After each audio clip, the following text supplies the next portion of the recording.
Good morning, everyone. So this is the Group 2 mini presentation 3. So the topic we choose is Ponzi scheme in the largest Ponzi scheme in history. So this is about Bernard Madoff. And the content that we're gonna tackle about is first, by yours truly, a summary of what happened and what were triggers and causes. So the next topic is appointed to Sebastian, and the 4 and 5 topic is for Dharm, and which Dharm is gonna discuss later. And Disha also is gonna give his explanation on her topic on 6 and 7. So what really happened to Bernard Madoff? So first, we're gonna discuss what is the Ponzi scheme.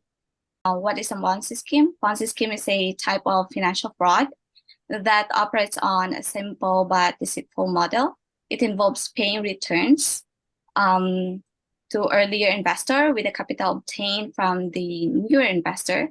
This concept is known as a robbing Peter to pay Paul. And the scheme leads investor to believe that profits are coming from product sales and other successful business activities. So the scheme leads investor to believe that these funds are coming from really the returns, but it's not from the real returns. It's from the newer investors. So it is one of financial fraud that promises investors of high rate of return, as you can see here. There's a high rate of return.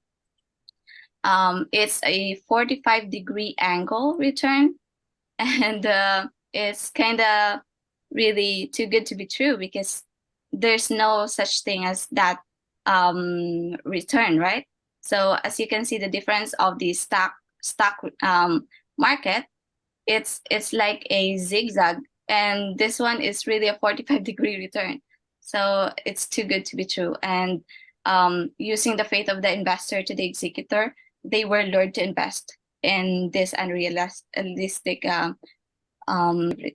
So the Ponzi scheme, go back to what really happened. So Bernard Madoff is a owner of Bernard L. Madoff Investment Securities. So this is the legitimate one, and he is a well-respected reputation because he is a chairman of the board of NASDAQ for 3 terms. Besides his very successful legitimate business, Bernie began running a small investment advisory. So this one is the illegal ones. So what he did here is that he gained the trust of many investors, right? Because he is the chairman of the board of NASDAQ and has a successful legitimate business. So pulling their money and depositing on his personal account at JP Morgan. So this is JP Morgan is the bank where he put his personal account and put the money pulled from the new investors and the old investors in the illegitimate business. So this illegitimate business grew 20 accounts, which is required to register to the SEC, which of course Bernie Madoff did not register. So the Ponzi scheme attracts without doubt because Bernie he's too big to commit fraud, of course, and advertising his business to his close friends and mostly to elite members of Palm Beach. Palm Beach is a residence of elite people. And in 2008, now, as we all know, that there is a financial crisis, and those investors is afraid and nervous that their money is gonna be losing. So they began calling to withdraw their money. And that's the time the Ponzi scheme collapsed due to insolvency. So the fallout is really catastrophic. And there is $50 million investors' losses due to the Ponzi scheme. And Madoff was arrested in 2009. So he, because of a lot of complaints, a lot of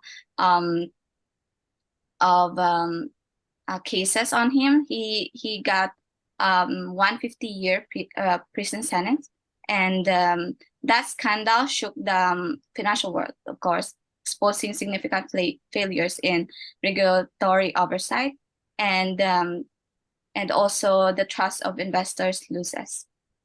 Okay, what are the causes of this? The causes of this is investors' trust, of course, because Madoff is really a big name, and they offered their money there. They trusted him, and the second competence, because they didn't had a serious investigation on it, and they just sent junior inspector to inspect the business. And JP Morgan due diligence, where the personal account of Madoff is there, and they failed to identify the red flags, and also not reporting the SARS report, which is a suspicious activity report. And fourth is the promising sense of exclusivity. So because only elite members and their relatives can invest there, so they are one of the private people there, and they were really rich. Only rich can invest on Madoff. And the Ponzi scheme mechanism is, of course, the high rate of return, the 45-degree angle, and using new clients' money to pay the previous clients, no risk and no counterparty.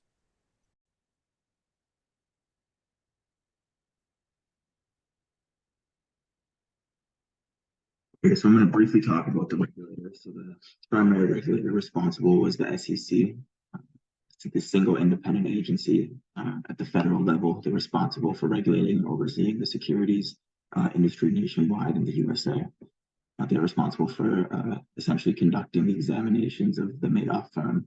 They were investigating him and his firm on and off since 1992. Other agencies involved were the DOL, the Department of Labor. Those were involved with the pension and employee benefit plans since they were affected, and the FINRA assisted in the investigation of Madoff. The effectiveness, the SEC was not successful at exposing Madoff.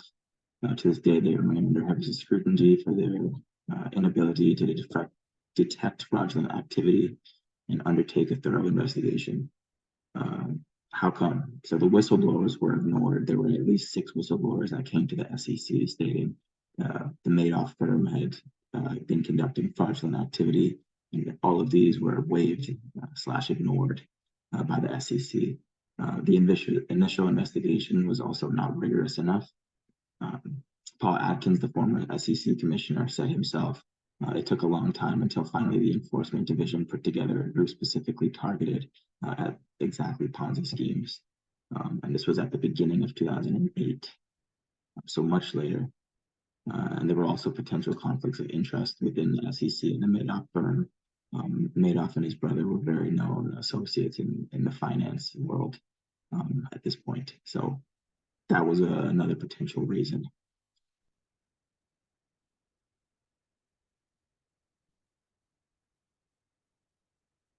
Yeah.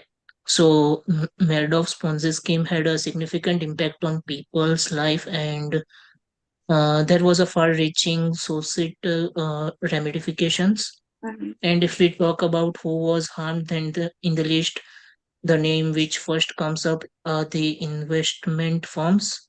Investment firms with clients in areas affected by Madoff were 40% more likely to go out of business. And Madoff's client list included ordinary investors, and his scam wiped out many people's savings and retirement plans. After all, there was a list of celebrities which were affected too, from actors to athletes to politicians. And yeah, there were many institutions, and this includes some largest institutional banks, hedge funds, charity, and pension funds. And after that, there were societal ramifications. First of all, Madoff's fraud was responsible for 363 billion withdrawn from investment funds. The scheme led to a loss of trust in the financial system, as Madoff created a front of responsibility and his returns were high but not outlandish. The scandal led to calls for improved regulations for investment firms and financial advisors, and some victims had to go back to work to or move in with friends and family due to the financial loss. The event underscores the importance of transparency and regulation in the financial industry to prevent such fraudulent activities. And the Exchange Commission took swift action to lessen the likelihood that scams of this kind would not happen again. And here is this list that they implemented. First one is revitalizing the enforcement division. The enforcement division was uh, restructured to better focus on significant cases that will have a meaningful impact. And the newly structured division includes national specialized units which focus on key areas such as structured and new products. Second one is revamping the handling of complaints and tips. The SEC updated its policies and procedures and implemented a centralized information technology system for tracking, analyzing, and reporting on the handling of tips and complaints.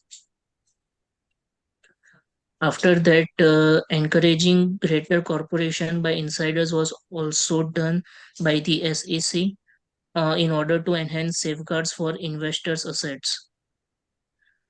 And the fourth one is improving risk assessment capabilities. The SEC has been conducting risk based examinations of financial firms and improving fraud detection procedures for examiners. And the last one is expanding and targeting training. The SEC has been focusing on improving internal controls and advocating for a um, whistleblower program.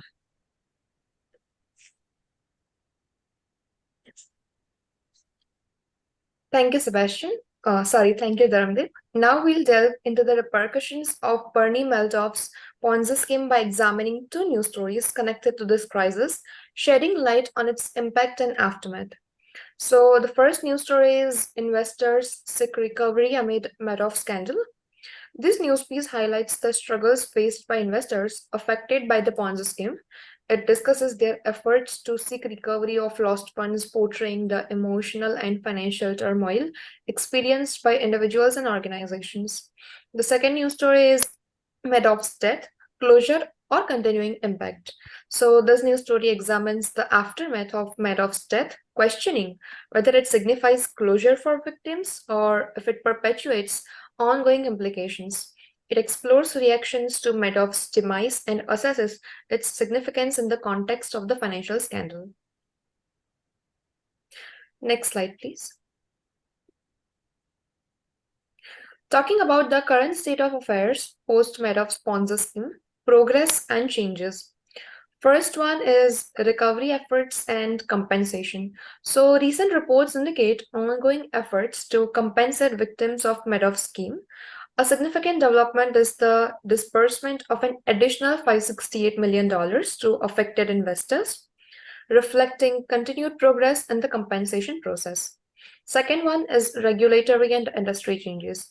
So reports indicate that Madoff scheme prompted regulatory reforms, reshaping the financial industry's practices and enhancing oversight mechanisms. Watchdogs and experts suggest that lessons from the Madoff scandal led to improved regulatory frameworks. Third is improved investor awareness and due diligence.